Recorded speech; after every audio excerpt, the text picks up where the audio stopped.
ఏంటి రంగయ్య ఇలా వచ్చావు? అయ్యా, మీ దగ్గర తీసుకున్న అప్పు తీర్చడానికి వచ్చానయ్యా.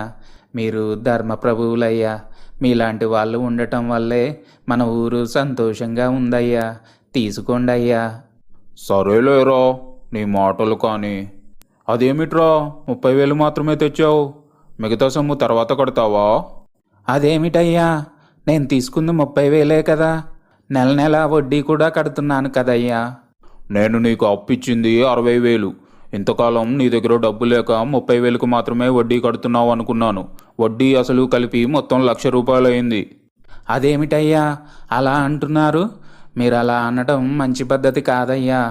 అరే ఏంట్రా, నా ముందే నోరు లేస్తుంది? నువ్వు డబ్బు తీసుకుని పోయేటప్పుడు చాలా సంతోషంగా వెళ్ళావు. కట్టడానికి వచ్చేసరికి నీకింత బాధేస్తుందా? ఎవర్రా అక్కడ? వెళ్ళి వీడి ఆవులు తోలుకో.